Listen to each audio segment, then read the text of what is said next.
क्या कभी आपने सोचा है इंसान की सफलता किससे तय होती है, कर्म से या बुद्धि से? अगर कोई एक साथ न दे तो क्या होता है?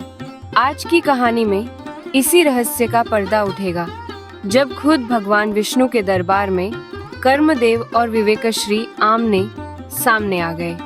एक बार भगवान विष्णु का अलौकिक दरबार सजा हुआ था। देवगण और तेजस्वी शक्तियां वहां इकट्ठी थीं। तभी कर्मदेव और विवेकश्री में बहस छिड़ गई। कर्मदेव बोले, मेरे सहारे ही जीवन चलता है, मैं किसी का साथ छोड़ दूं तो उसका सर्वनाश हो जाता है। विवेकश्री मुस्कुराईं, और जब मैं किसी को छोड़ दूं तो वही व्यक्ति मूर्खता में डूबकर नाश कर बैठता है। कर्म बिना समझ के व्यर्थ है। भगवान विष्णु ने कहा, तो अब परीक्षा होगी। धरती पर एक निर्धन युवक रहता है, बिना भोजन, बिना सुख सुविधा। देखो कौन उसे राजा बनाता है। विवेकश्री ने कहा, मैं अभी उसका साथ छोड़ रही हूँ। और जैसे ही उन्होंने साथ छोड़ा, युवक की बुद्धि लुप्त हो गई। वह सीधा, सरल और नासमझ बन गया। तभी कर्मदेव ने उसके रास्ते में सोने के जूते रख दिए, लेकिन वह समझ नहीं सका। उसे वे बस सस्ते जूते लगे जिनसे कांटे नहीं चुभेंगे। उसने पहन लिए और बकरियां चराने चला गया। थोड़े समय बाद एक व्यापारी वहां से गुजरा। उसने वे जूते अनाज में खरीद लिए और राजा सुयश ठाकुर को भेंट कर दिए। राजा प्रसन्न होकर उसे सोने की मुद्राएं दे देता है। कर्मदेव देखते रहे, लेकिन युवक की हालत जस की तस रही। वे फिर आए, नए जूते रखे। व्यापारी लौटा और इस बार उसने झूठ बोला कि यह उपहार दक्षिण के सम्राट का है। राजा ने हंसते हुए कहा, उस सम्राट से कहना मेरी पुत्री से विवाह करे।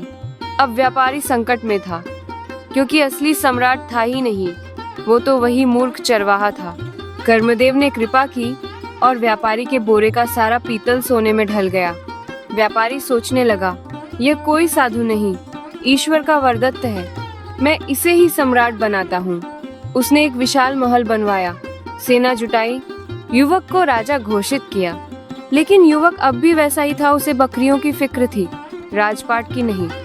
राजा सुयश ठाकुर ने विवाह का प्रस्ताव भेजा।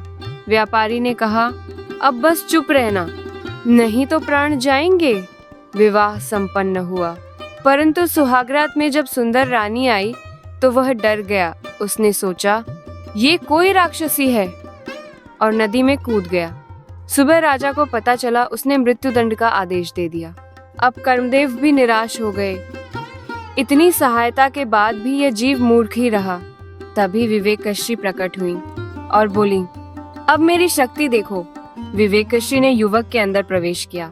अगले दिन अदालत में जब राजा ने पूछा, तुम्हें मौत की सजा क्यों न दी जाए, तो युवक बोला, राजन, जब आपकी पुत्री कमरे में आई, मैंने नदी से किसी के डूबने की पुकार सुनी।